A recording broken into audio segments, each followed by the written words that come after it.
Jumping into a game years after its initial release can be extremely intimidating. Those years tend to be filled with DLCs, updates, and evolutions of content and the meta that are an incredible amount to have to catch up on. For this reason, I wanted to take a look at games like No Man's Sky, Final Fantasy XIV, and now Elder Scrolls Online, to go through the new player experience and possibly help other interested players do the same. Now that 2022's new expansion for ESO, High Isle, has been released and I have played through most of its offerings, I feel confident in going through what you can expect if you try to get into ESO now, so many years after its original release. In doing so, I hope to give possible players the information required to figure out whether or not giving the game an honest try is worth their time, as well as helping you along the way if you end up pulling the trigger and picking the game up. So, without any more delay, here's what it's like starting Elder Scrolls Online in 2022. Like every Elder Scrolls game that came before it, ESO starts with character creation. The screen you'll start on looks like this, where you'll decide your race, customize your appearance, and pick a class. Let's start with a look at the races, which are divided up into 3 alliances that are at war with one another in an attempt to claim the Ruby Throne for themselves. Depending on which race you want to play, you'll be assigned to a different alliance. That is, unless you buy a bundle of the game that comes with an add-on so that you can play any race with any alliance. You also can purchase the Imperial race separately, which you can play with any alliance. The 3 alliances that you'll be able to choose from are the Daggerfall Covenant, the Ebonheart Pact, and the Aldmeri Dominion. Each one starts players in a different province with its own storyline, while each individual race comes with unique customization options and a racial skill line that can be invested in for small tweaks to your character. Let's look at the Daggerfall Covenant races first. First, there are the Bretons. Bretons, as the human race that has deviated the slightest from their elven ancestry, are focused almost entirely on improving their magicka. With decreased skill costs, increased regeneration rates, and other general buffs, this makes them a great option if you want to play a magicka-focused healer or DPS role, but they don't function as well as tanks. Then there are the Red Guards, which are a martial race of humans that hail from the punishing desert land of Alakir. Their home province demands that they prize martial prowess and ability in combat above all else. In game terms, this means that they have passives that improve their effectiveness with their weapons, as well as giving boosts to their stamina. They tend to make really good tanks and solid stamina-based DPS builds, but they don't work very well in roles that rely on magicka. Finally, the Daggerfall Covenant has the Orsimer or Orcs. The Orsimer are similar to Red Guards in that they specialize in getting the most out of their equipped weapons, but they come instead with buffs to their health. Other small benefits that they get improve their stamina, the healing they receive, and decrease the stamina it takes for them to sprint. This all makes them good for stamina DPS builds, but makes them great options if you want to play a tank or focus on PvP content. Now, let's take a look at the Ebonheart Pact. The Ebonheart Pact is led by the Nords of Skyrim. Nords live in a tundra where they have to constantly fight to survive, making them some of the most ferocious and stalwart fighters in all of Tamriel. They come with a range of bonus resistances to help them stay on their feet, meaning that they function best as tanks by far, although they can work well as a stamina-based DPS if you'd rather take them down that route. Then there are the Dunmer, also known as Dark Elves. Dark Elves see themselves as better than the other races, but not without reason. They are the most universal of the races, coming with buffs to both their stamina and magicka. This makes them a great option for any players who aren't sure what build they want to pursue, as they can work well in any of them. They're also a great option if you want your character to become a vampire, since their natural resistances to fire also help cover the weaknesses of vampires. The Ebonheart Pact also includes the reluctant Argonians, who joined it mostly because they felt that they had to pick a side to protect themselves. Argonians are a race of lizard people that grew up in the dense jungles of the Hist, a hive mind of plants that is believed to have instigated their creation. Thanks to buffs, the Argonian is now one of the strongest races in ESO, especially if you plan on playing a healer or tank class. They get strong increases to the healing they deal to others, as well as being more effective with potions, so taking alchemy as a crafting skill with them is always a good idea. Then there is the Aldmeri Dominion. The Aldmeri Dominion was founded by the Altmer, also known as High Elves. They also are highly proficient with magic, leading to them having higher magicka and being able to recover it much faster than other races. They make great healers and magicka-based DPS characters, but aren't very good at any of the other roles. The Aldmeri Dominion also includes the Bosmer, or Wood Elves. The Bosmer are a very specific race that works extremely well for stamina DPS characters, and can function decently as a tank, but is not strong as magicka DPS or healer characters. This is because their passives help them with their stealth and stamina-based active skills. This means that they are most useful for players that want to focus on using stealth in questing or during PvP. The last race in the Aldmeri Dominion is the Cat People Khajiit. The Khajiit are a race with a mixture of passive abilities, meaning that they can function well in every role, but may be outperformed in each one by races that are more specifically suited towards it. Finally, there are the Imperials. ESO's only premium race. Imperials make some of the best tanks in the game, but can also perform adequately as a stamina DPS character. This is because their passives focus on all 3 resource pools, and allows them to regain each one by hitting enemies, helping them stay on their feet and keep critical active skills up and running more consistently. So, once you have your race picked out, you'll want to change up their face and appearance using the game's options before moving on to your classes. When choosing a class, it is important to think about it extensively, as you won't be able to change it later on. However, it is also important to note that each class is highly customizable, allowing them all to fill each role in the game at varying rates of success, using a combination of their 3 unique skill trees and any of the game's weapons and armor. The classes available to pick from in 2022 are Dragon Knight, Sorcerer, Nightblade, and Templar, but you can also get access to the Warden with the Morrowind expansion and the Necromancer with the Elsewhere expansion. So let's look at the Dragon Knight first. Dragon Knights are a martial class that draw upon the techniques of Akaviri warriors to harness the powers of flames and the earth to protect themselves and deal damage. The only thing they can't really do is be healers, but if you're looking for a straightforward and capable martial class, it will serve you very well. Then there are the Nightblade, ESO's closest thing to a stealth class. The Nightblades use the power of the shadows and their cunning to deal massive amounts of damage by exploiting the weaknesses of their enemies. They work the best as magical-focused DPS characters, but are also capable at stamina DPS and tanking, surprisingly. However, you should know that if you're looking for a character that is extremely stealthy and weaves around encounters, picking people off without being seen, that playstyle is only possible in ESO during quests, and even then you'll have a pretty hard time making it work. Nightblades are then followed by Sorcerers, magical warriors that draw on the power of the elements to barrage enemies with powerful attacks that harness electricity, fire, or even conjure denizens from the realm of oblivion. They can work well in any role other than tanks, but they really excel as magicka-based DPS characters. It definitely doesn't cover the full range of spell schools in Elder Scrolls, but if you want to cast flashy spells to do your dirty work or take advantage of conjuration at all, the Sorcerer is the class for you. The final base game class is the Templar. Templars are an interesting mix in that they are a martial class that draws power from the light, allowing them to buff their own abilities, damage targets, and even support their allies. They work well for literally any role on the battlefield, but they are especially well suited for being healers or magicka-focused DPS. The first DLC class introduced with the Morrowind expansion was the Warden. Wardens call upon the power of nature like a druid, transforming themselves or calling upon bestial allies to protect the world around them and crush evil forces wherever they rear their ugly heads. They can work well in any role, but they are one of the strongest healer classes in the game and are a great option for a ranger type build if you kit them out with a bow. Finally, the Elsewhere expansion introduced the Necromancer class. While I spent a bit of time with each of the classes for this video, my main character was the Necromancer, so that is all of the footage that you'll be seeing from here on out. Necromancers call upon the powers of death to perform dark spells that can attack enemies, defend themselves, or provide healing. They work best as stamina-based DPS or tanks, but they function very well as magicka-based DPS and healers as well. They also have a unique mechanic of being able to use the corpses of recently slain enemies to increase the power of some of their abilities. However, if you care a lot about role-playing in your MMOs, I would completely skip this class, as your character being a Necromancer makes some of the story and quest interactions really weird throughout the entire game. Speaking of stories and quests, let's look at ESO's narratives. Yes, that was plural, and I don't just mean because of the game's numerous expansions at this point. I'll get into the expansions later on, so right now I want to take a look instead at the emphasis ESO places on its vast library of stories and what you can expect from them as a new player, whether you're familiar with the land of Tamriel or not. While Elder Scrolls Online has fully fleshed out systems for players that want to focus on PvP or endgame dungeon runs or crafting, it also invests an impressive amount into having enough story content for players that just enjoy questing. This, along with the game's open world, which we'll also get into later, helps make the game feel a lot more like a traditional Elder Scrolls title than a typical MMO would. To start with, there is the main storyline. The main questline has to do with the player being labeled as the Vestige, after coming into contact with a blind sage that is working to prevent the Daedric prince Molag Bal from merging the mortal realm of Nirn with his plane of oblivion, Cold Harbor.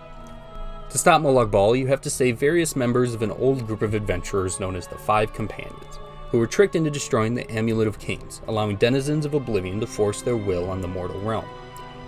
Now, if you're an Elder Scrolls fan, all of this probably sounds a lot like the plot of Oblivion to you, and you would be very right to think so. This is one of the biggest weaknesses of ESO's narratives early on. In fact, as playing through the main questline feels so derivative. The main questline is ultimately one of the worst in the game that I have seen, As you go through the questline, it ultimately feels more like a chore than anything else, and it serves as a very poor introduction to the narrative chops of the rest of the game for the most part. As you do progress through the main questline, however, you'll have long breaks between each quest as you have to hit certain level thresholds to get them to unlock. So in between them, you will most likely go through the province storylines of your starting faction. Each province in ESO comes with its very own storyline, filled with unique characters and tales, as well as reoccurring characters that appear throughout them, making it all feel unified and coherent as the stories of one continent in the world. If you take your time to go through these storylines, you'll find that they all range in quality pretty severely. While there are some that are definitely better than their peers, none of them are ever so bad that they aren't worth playing. At the least, they are interesting and enjoyable, while giving a fun peek behind the curtain of regular life in Tamriel. While at best, they are on par with the most well-remembered questlines of the entire series, and could support an entire RPG storyline by themselves. I also find a lot to love in the province questlines because they aren't all concerned with massive apocalyptic stakes, world-shattering events, or unprecedented upheavals. Instead, they are focused more on cultural and political conflicts that are more understated. For some players, these stories may come off as boring or uneventful, but I found them to be much more engaging than the all-too-familiar territory of a prophesized hero fighting to save the entire world yet again.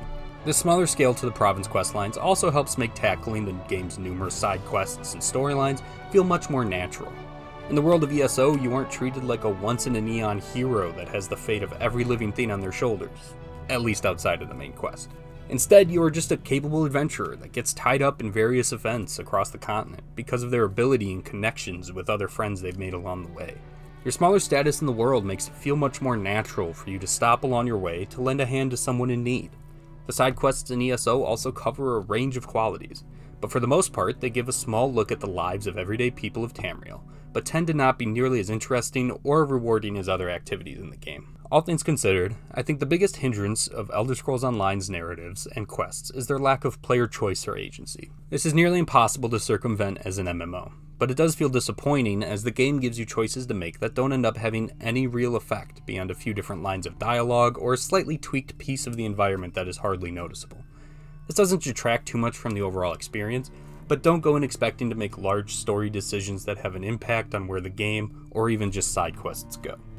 Now, I want to take a look at combat in ESO, since you'll spend most of your time in the game battling creatures and enemies, regardless of which type of content you want to play.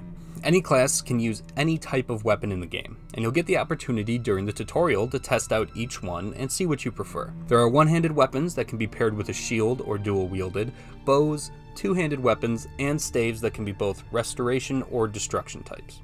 Regardless of which weapon you choose, you'll have access to the same basic moves, with each also having unique active skills you can unlock, but we'll get into that later in character progression. The basics of combat in ESO begin with just your regular attack. These are pretty basic, but each type of weapon handles it slightly differently. You can also perform heavy attacks by holding the attack button, which can take the form of a charged bow shot, a slower sword swing, or a long beam attack with a staff. Whether you have a shield or not, you can also block with all of the weapons, which helps you reduce damage. Blocking can also stun enemies if you block a heavy attack, indicated by them charging it up with yellow lines appearing around them. Once you stun them, you can follow up with a strong attack to sometimes knock them down, leaving them vulnerable. If you hit the attack button while holding block, you can also perform a bash. Bashes are contextual moves that can be performed to interrupt enemies when they are doing an attack or ability that makes red lines appear around them. This can indicate them concentrating on maintaining an attack or effect, or charging an even stronger one that you can't block. Either way, if you see red lines coming from an enemy, you'll want to bash them as quickly as possible just to be safe. Players can also do rolls to dodge attacks, but the evasive maneuver is best used for getting out of areas of effect rather than avoiding singular attacks. Areas of effect are indicated by large red areas on the ground that show a bit before the ability is activated, giving you plenty of time to react normally. Dodging is great for getting out of them at the cost of some stamina, but if you try to dodge a regular attack, it will usually still hit you all the same, even if the animation doesn't exactly line up. For combat, you'll also want to fully equip yourself with active skills from your class and weapons. I want to take a closer look at how the skill trees for the classes work later on in character progression, but right now I want to discuss how many you can have. At any time, you can have 5 active skills equipped and as many passive skills as you have unlocked. These active skills can come from numerous places, whether they be your class trees, your weapon, or any of the various other skill trees that we'll talk about later. You can also have one ultimate skill equipped at any given time, and you get one option from each of your class's skill trees. These are then charged with your regular attacks in combat and can be used pretty frequently, so don't store them up too much. Being able to mix class skills and weapon skills is a great way to personalize your character's playstyle though. It opens up the possibilities beyond just what your class is innately built for. Your options are also expanded by the ability to equip active skills from each of your 3 skill trees all at once, so you aren't stuck just using one tree or focusing on just one role on the battlefield. Speaking of roles, ESO uses the standard tank, healer, DPS role balancing, with DPS often being split into the distinction of stamina DPS and magicka DPS, depending on which resource their abilities use the most.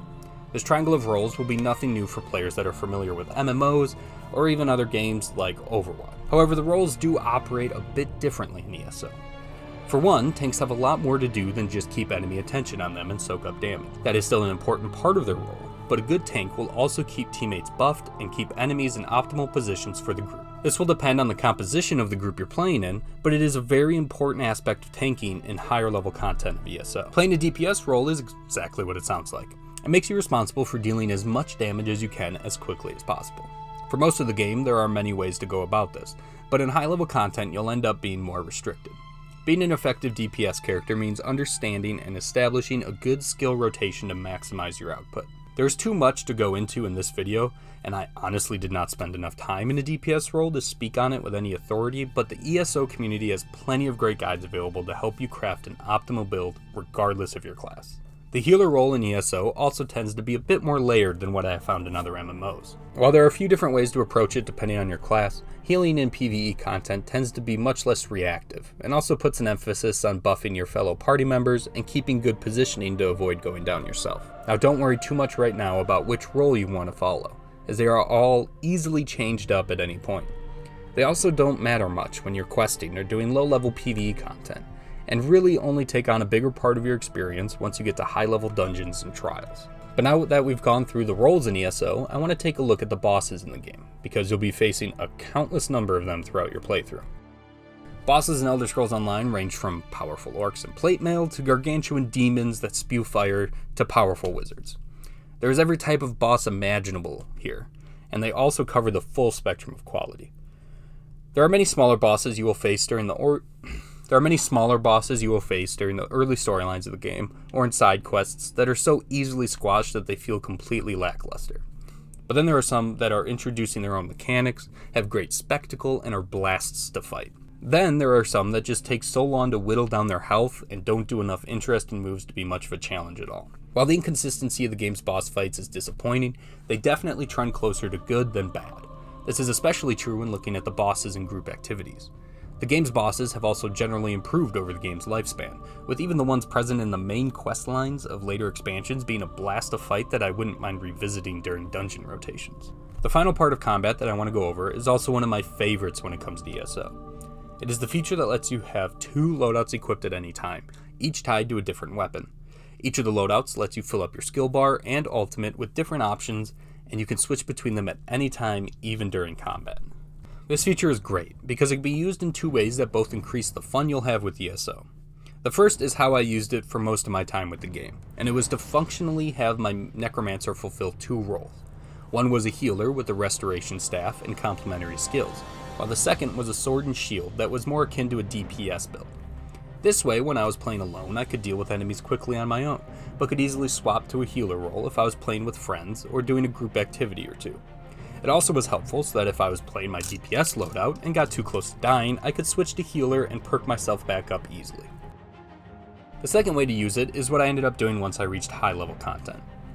Then I ran one loadout with the restoration staff and another with the destruction staff, and frequently swapped between the 2 during group activities to maximize my output, gain access to a better range of skills, and be able to react to what was happening on the battlefield.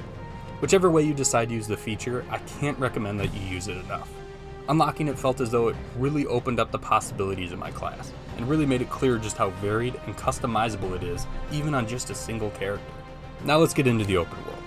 ESO was initially released in 2014, but saw a massive update in 2015 with the release of the Tamriel Unlimited update. This update removed the level requirements for zones that are so standard in MMOs, and instead replaced it with the world adjusting to each individual player's level.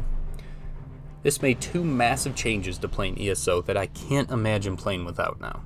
The first is allowing players to go anywhere whenever they want. This means that if you're playing through a province storyline and you don't like it, you can just drop it, travel across the continent to another province, and start anew there. The second part is that it allows you to play with your friends regardless of the level difference between you. Even if you are maxed out at level 50 and your friend is a fresh spring child at level 7, you can quest together, both of you being challenged and receiving good loot along the way. The removal of level ranges also helps encourage players to explore the game's provinces, finding locales, collectibles, side quests, and just soaking in the atmosphere of every province. One large success of ESO's open world is the game's attention to detail when it comes to giving a unique personality and life to each of the game's various provinces. The province of Tamriel can feel like an entire world unto itself if done properly.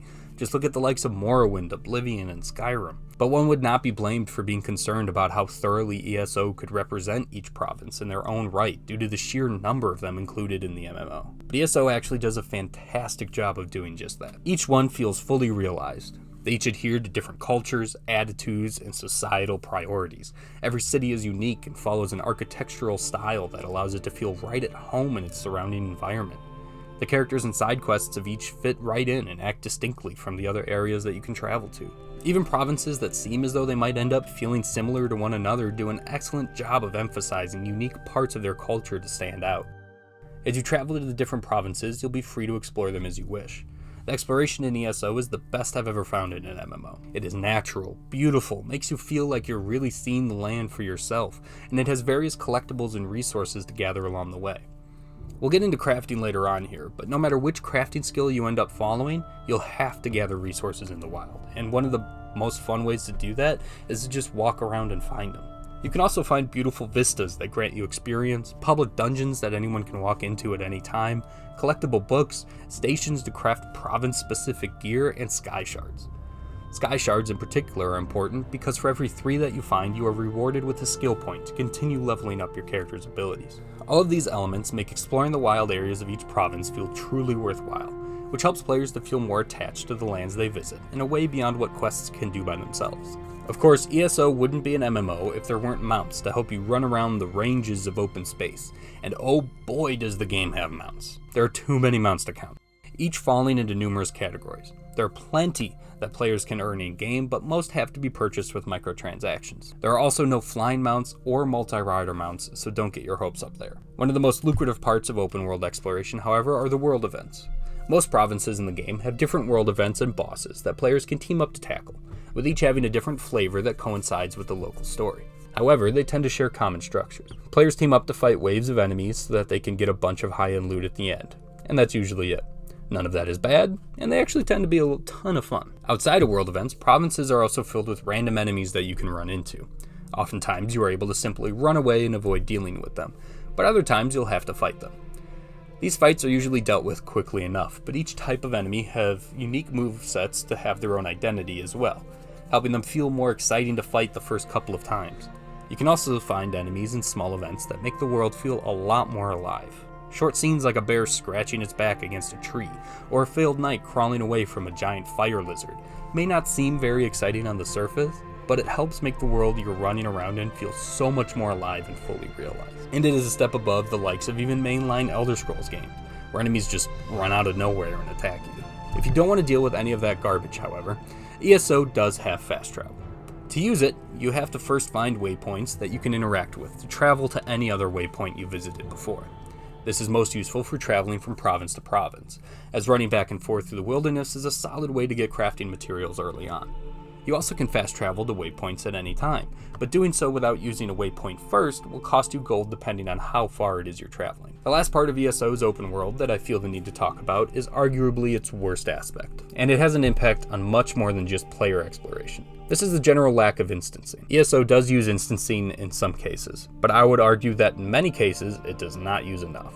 Although it can be a hard balance to strike, as playing an MMO with nobody else around kinda ruins the point. But ESO's particular problem is one that every player has to contend with throughout their time with the game, especially at low level. The lack of instancing in story areas and public dungeons frequently leads to higher level players laying waste to enemies that you were about to fight, or potentially even the bosses that you are working toward. Little in the game feels worse than fighting your way through a quest or dungeon, only to find the boss getting killed before you can even deal a point of damage to it by players decked out in high-level gear. This issue didn't crop up as much later on in my playthrough, but it happened so frequently early on that it felt as though I didn't fight the boss of the first 10 side quests I did. But doing all these things doesn't mean anything if the game's character progression is bad or underbaked. So how is it? Well, ESO gives you a ton more options than any other MMO when it comes to building your character and playstyle. This is because of the sheer number of skill trees that players have access to, the constant trickle of skill points, and the flexibility given to every class's available equipment. Each time you level up, you'll get some points to invest in either health, stamina, or magicka, allowing you to make sure your character works well with your chosen role. But you'll also get skill points from leveling up, finding sky shards, and completing quests, which can then be spent on various skill trees to get passives, an ultimate, and active skills that shape your actual gameplay. You can then level up each of the skill trees up to level 50 to unlock new skills within them, as well as leveling up individual skills to morph them into your choice of 2 possible variations that can add modifications like adding poison damage, increasing its duration, or decreasing both its duration and its cooldown. The first type of skill trees are your class skill trees. Each class comes with 3 skill trees that are associated with one approach to combat. For an example, I'll be using the Necromancer class, since that is the one I spent the most time with. The first Necromancer skill tree is the Bone Tyrant.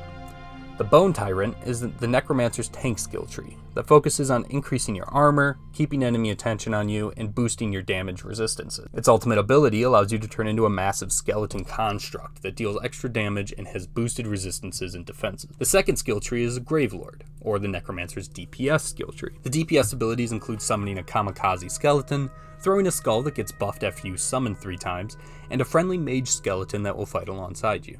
The tree's ultimate summons a giant flesh Atronach that pounds the ground to deal severe damage to enemies. Finally, there is the Living Death tree, which is where the Necromancer's healing potential comes in. This skill tree includes skills that allow you to absorb power from corpses to heal over an area, summon a spirit that will heal nearby allies, and an ability to clear yourself of any debuffs or status effects. Its ultimate also lets you revive players for free. So now I want to look at how those trees can be combined for some really fun and unique playstyles with the class. These are some fun builds I used while leveling up, and are definitely not fully optimized or tuned for high-level content or any specific meta, but I think they do a good job of showing how you can mess around with the skills, and kind of illustrating that your build doesn't really matter unless you want to do the most difficult stuff in the game. The first build I ran was when I played with 2 friends, and focused on running a support build. For this one, I mixed healing skills from the Living Death tree with some buffs from the Bone Tyrant tree, and the ultimate from the Gravelord tree. This allowed me to focus on healing my friends, buffing their damage resistances, and then helping out with damage here and there whenever my ultimate was charged. The second build I ran was one focused on when I played alone. For this build, I combined skills from all 3 trees, as well as the ultimate from the Bone Tyrant tree. This allowed me to deal enough damage to make short work of enemies while defending myself with tank abilities and having autonomous healing with the Living Death's healing summon, and using my ultimate to stay alive in hairy situations. Now these 2 builds played completely differently, and I think are a good showcase of just how differently the Necromancer can play. A great thing about ESO 2 is that until you get to endgame content, you can experiment with your options and make any build that seems interesting to you, and you can change it whenever you want. On top of your class skill trees, however, you also get a skill tree for each type of weapon that you use. As you use that type of weapon, you can then level those skill trees up to unlock new actives, ultimates, and passives that tie in with your playstyle of that weapon type. However, since any class can equip any weapon type, players are free to pick any of them that they like the style of, or that they think works well with their build. But you can also improve your character by leveling faction skill trees, like the Thieves Guild or becoming a werewolf. These skill trees can be really great at helping amp up your character's abilities through buffs to healing, stealth, or magicka use. One of the best parts of these as well is that they're leveled up in unique ways, rather than just using their abilities. The Mage Guild tree is leveled up by finding lore books in the world, and the Psijic Order skill tree is leveled up by completing quests for them. This makes them a great activity for players to do later on in their playthrough, and it helps them feel really rewarding and unique. But your character progression will change up big time when you reach the level cap of 50. From there you can still earn skill points in other ways, and continue to level up skill trees and individual skills, but you'll also gain access to the champion point system. This system rewards you with a certain number of points in 3 different trees that can then be used to invest in skill nodes, with effects like increasing your gold drop rate, the size of your magicka pool, or giving you higher armor. These nodes can be extraordinarily powerful, and are key to leveling up your character further above the level cap to tackle the game's hardest endgame content. A final important part of improving your character is through item sets. There are dozens of item sets in ESO that are earned through randomized drops in activities like dungeons, trials, and world bosses. Each has different benefits that can be imparted onto the player, with the benefits of each individual piece being amplified for each other piece of the set equipped. This can lead to incredibly powerful buffs, which makes taking the time to grind for good loot drops not only important, but much more fun than it otherwise would be. Monetization can be a very tricky subject in live service games like ESO. It is a delicate balance to strike. The developers need to make enough money to support their game, but need to make sure they aren't charging their fan base too much. Players that decide to spend money on optional in-game purchases need to feel like they got their money's worth, but those who don't need to feel like they aren't being punished for not spending a fortune on the game, or are being excluded from anything too major. After all, ESO is an MMO that you have to buy before you can start playing. It'd be pretty awful if you then had to pay to unlock using mounts at all, or to finish the main quest of the base game. Whether or not a game's monetization works for you is ultimately highly subjective. So, rather than simply saying my thoughts on the matter, I think it would be much more effective to walk you through the individual pieces that make it up, so that you can decide for yourself. That way you can decide whether or not the monetization systems impact your decision of whether or not to play the game. The first method of monetization for ESO is the genre standard expansions. There are more than a handful of expansions in total for the game, which I'll cover during the last section of this video. Each expansion brings with it a new province, new characters, storyline, mechanics, usually a skill line, and plenty of dungeons, world bosses, item sets, and other little bits of content. Elder Scrolls Online tends to release an expansion once a year, with each boasting a year-long story that continues to evolve after the expansion's release through updates as well. Expansions typically go for $40 for a base version, but if you buy the most recent one, you can get all the previous ones as well for a small upcharge so that you can catch up. Elder Scrolls Online also offers an optional subscription called ESO Plus that goes for $15 a month or $12 a month if you buy a year at a time. This subscription comes with a ton of benefits. It gives you a crafting bag so you can carry an infinite amount of materials, doubles the furniture limit in your house, increases your experience and gold gain by 10%, gives you some premium currency each month to spend in the store, doubles your bank space, and gives you access to all DLC other than the most recent expansions. There are also a few smaller benefits included with the subscription that are pretty niche, but its benefits definitely have a little something for every type of player. ESO also has loot boxes, which are called crown crates. These can be purchased with the premium currency of crowns for roughly $4 a crate. Each crate is guaranteed to give you 4 items with the chance of dropping a 5th. These items can range from consumables like potions and poisons, to experience boosts and cosmetics like mounts or armor outfits. The items you receive from the crate can also be converted into a specific currency that can be used to buy crate rewards outright, even if they aren't duplicates. ESO also goes through a seasonal cycle of crates, rotating them out every now and then to change their theme and introduce new rewards for players to get from them. Some older Crown Crate items are also dropped into the Endeavor Seal store, which allows players to buy them with Endeavor Seals, which can only be earned by completing daily and weekly challenges. Finally, there's Elder Scrolls Online's Crown Store, where you can purchase a litany of items with premium currency. The store cycles through its inventory pretty frequently, with ESO Plus subscribers also giving limited time deals for discounted items here and there. You can get pretty much anything that you can think of from the store though, from costumes to mounts, houses, dyes, pets, and even packs that change your character's idle animations. All of the categories also cover a range of prices, so that if you do want something, there is a range of price points and options to pick from. Now it's time we look at the endgame. For MMOs like World of Warcraft and Destiny 2, many players say that the game doesn't really start until one reaches the endgame.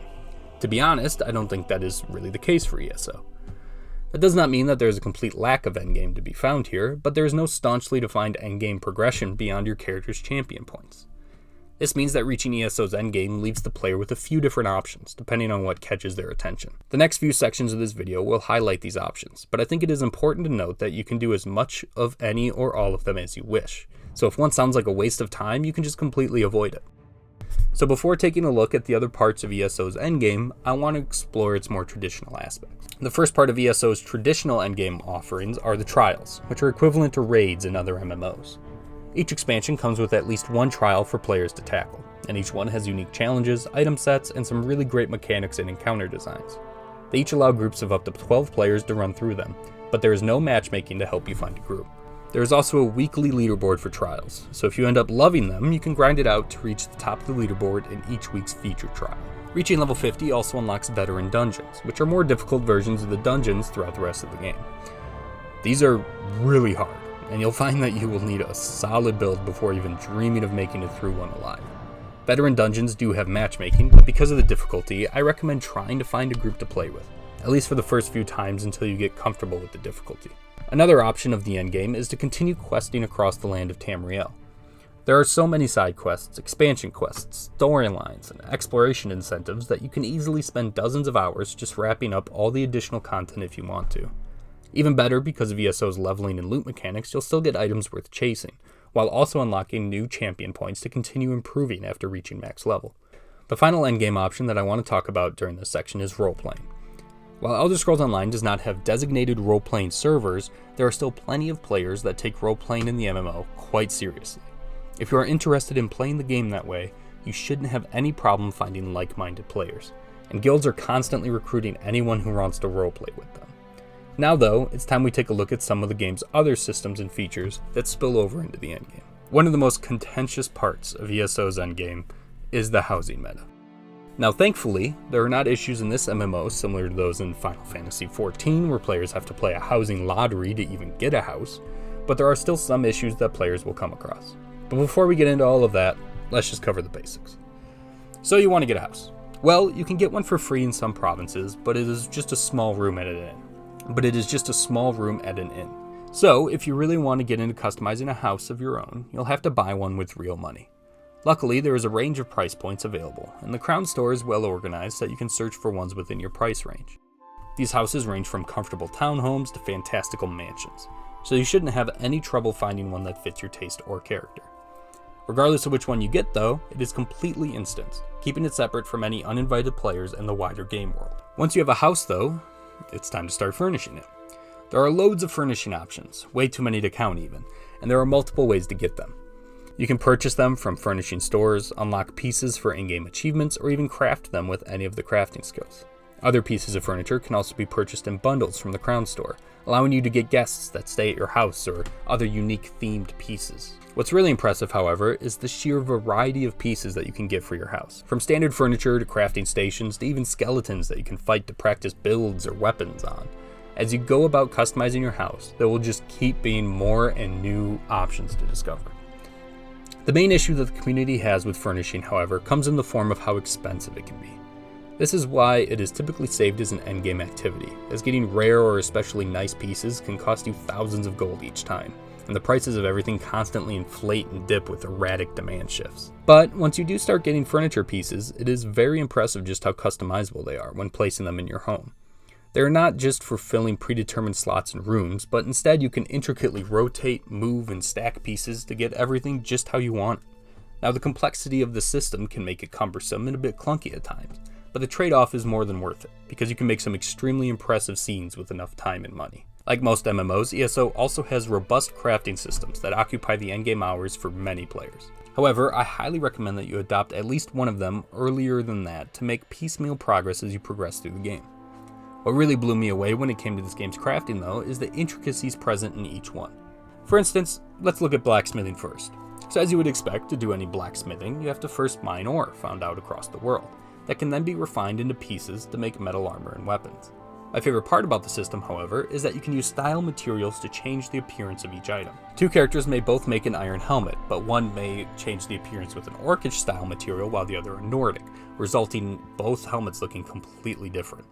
It is a really fun way to give players more choice both in what they're crafting and in what they're wearing. There is also woodworking, which is effectively crafting staves, bows, and shields, so nearly any character can benefit from picking it up. It also follows a system nearly identical to blacksmithing, although it obviously uses wood harvested from the world rather than metals. Another similar crafting style is clother, which is how players make light and medium armors. It is also the same system as blacksmithing and woodworking, but it instead uses fibrous plants and animal hides as materials. A very important crafting skill for in-game content, however, is provisioning, a fancy title for cooking. It allows you to gather ingredients that can then be combined at a crafting station to make recipes that you've learned from throughout your travels. The meals made from the many recipes in the game all give you unique temporary buffs, making passing out a strong dish a common ritual before any veteran dungeon or trial. The crafting skill that I focused my attention on was enchanting. To enchant items, you need to craft glyphs that can be slotted into equipped items. To craft those glyphs, you have to gather runes from the wild that are split into 3 categories: potency, aspect, and essence. You then combine 1 rune from each category to get the desired glyph. This allows players to explore different combinations and find optimal recipes, which can be a lot of fun. Crafting skill adjacent to enchanting is Jeweler, as it allows you to make jewelry that you can enchant with crafted glyphs. Crafting jewelry is not quite as intricate as most of the other crafting systems, but my guess is that this is because it is mostly designed to be used in conjunction with enchanting, blacksmithing, or clother to complete crafting sets. Finally, there is alchemy. This crafting skill is likely the most like what you expect going into it, while also being extremely useful. It works very similarly to how it does in games like Skyrim and Oblivion. You gather reagents while exploring the open world, take them to an alchemy crafting station, and then mix them together until you find combinations that work. Then you can craft those recipes over and over again, while getting higher grade reagents will result in more powerful potions. Another big endgame activity is the PvP offerings. Now I'll say up front that I've never been a big fan of PvP modes in MMOs, but I still put some hours into the 2 modes here for the sake of this video. So it's time that we take a look at Alliance War and Battlegrounds. Battlegrounds is the simplest mode to explain, so I'll get that one done first. It is a pretty standard PvP mode that puts you into games with teams of 4 to play various game modes like Deathmatch, Domination, and King of the Hill. Battlegrounds matches don't carry over any of your champion points to help keep it an even playing field, but you do have to be level 50 to queue for it. I personally did not have a great time playing Battlegrounds, but I wholly acknowledge that it just isn't my type of thing. So if you like PvP and MMOs, as far as I can tell, you'll get along just fine in Battlegrounds. But then there is Alliance War, a massive PvP campaign that plays out over up to 30 days. When you first queue into Alliance War, you have to pick which campaign to join, which is mostly deciding whether your champion points will be active or not during the fighting. Once you've signed up for an Alliance War with your faction of choice, you'll be sent to Cyrodiil. Yes, that's right, the iconic map from Oblivion is back, and pretty much to the scale of the classic game. And you can go across the entire thing without loading screens or anything for a massive PvP experience. Throughout the map, there are various objectives like keeps, towns, mines, mills, and villages that all 3 alliances are vying for. The goal is to work with other players fighting for your alliance to travel across the map and keep control of as many of the points of interest as possible. The match is active 24/7 until the campaign ends, so even if you aren't actively playing for a while, the campaign will move on and continue without you. When it comes to claiming the points of interest, you'll have to contend with any enemy players that you come across, as well as NPCs that spawn at the area and are aligned with whichever faction is currently in control. If you want to attack a larger keep, however, you need to use siege equipment like ballistas, trebuchets, and battering rams. These can be purchased with a currency unique to the mode called Alliance Points, which are earned by just playing and completing objectives. If you're defending a keep, you can also purchase resources to repair walls or gates, hot oil to pour from the top of walls onto attacking enemies, and a few more. These larger city battles are what give Alliance War its identity and its exciting potential. However, if you really want to get into the mode, I think that it is absolutely necessary to find a PvP-focused guild to play with, so that you can strategize and work together appropriately. When I played the mode, I just queued for it by myself, and while there were still fun moments, most of my time was spent wandering the open wilds of Cyrodiil, trying to reach the areas where my teammates were attacking and arriving after the battle was already over. Another interesting note about Alliance War is that each faction spawns with 2 Elder Scrolls to defend. If another alliance captures the scroll and takes it back to one of their structures, the entire alliance receives a bonus for as long as they control it. At the end of the campaign, if your alliance is the ultimate victor, and you happen to have done the most for it across the campaign, you will also be crowned Emperor, rewarding you with an exclusive title and costume. The absurd rarity of this is honestly really cool, and it makes seeing someone who once had the title feel like finding a rock star. So, like any MMO, Elder Scrolls Online can be extremely fun if you play with friends. It works impressively well for solo players, but bringing a buddy or 2 along can be a lot of fun. So I want to touch on that aspect of the game as well, since I'm sure many of you who want to try the game for the first time want to bring some pals along for the ride. Thankfully, playing with friends in ESO is a mostly smooth experience. Because of the level of enemies adjusting to your own no matter what, you can play with a friend regardless of the experience gap between you. Partying up makes it very easy to tackle world bosses, open world events, or dungeons to your heart's content. Having friends around to trade with can also be really helpful when you start playing. However, playing with friends does start to suffer when it comes to questing. First off, you are completely unable to do the main quest line of the base game with friends, as each quest is instanced and only allows you to take it on. You can play through other quests together in the open world, but they don't track well with multiple players, and it tends to make every quest take longer than it otherwise would. You should also know that ESO does not have multiplayer amounts like other titles, such as Final Fantasy XIV do, meaning that if you're a high-level player showing your friend the ropes, you'll have to keep the mount away until they get their own and can keep up. This isn't a big deal, but it does tend to feel like ESO puts so much attention toward being friendly to solo players that it forgot to help players play together, unless they reach endgame content or want to grind through levels and dungeons. However, if you don't have friends to start playing with, or if they drop out around the 40-hour mark like mine did, the ESO community is incredibly friendly, at least on PC where I played. There are also guilds constantly recruiting on forums or in heavily populated areas in the game, and many of them are beginner friendly. One thing that has always kept me from diving headfirst into MMOs is the lack of friends to continue playing with, but I have not found that to be a problem at all in Elder Scrolls Online. Finally, I want to take a brief look at each of the expansions in the game, especially since you can play through them in any order or skip any that don't interest you. So, I'll give you a brief description of each one, as well as giving you my general impressions of them to help you decide whether to buy them, play them, whatever. The first expansion released for ESO was Morrowind, which takes players back to the iconic land from the third mainline Elder Scrolls game. Now, I had just finished playing Morrowind for the very first time when I got to the expansions, so I was excited to return for the setting many years before the main game to see a new interpretation of it. Ultimately, I found it to be a decent expansion, but it doesn't take full advantage of the province, and its story overstays its welcome. However, if you want to play the Warden class, you'll have to pick it up right out of the gate. The second expansion was Somerset, which takes players to the reclusive home island of the High Elves.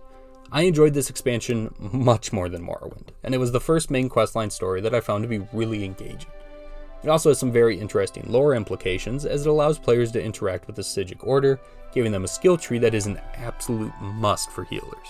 So if you're only picking up a limited number of expansions, I definitely recommend this one.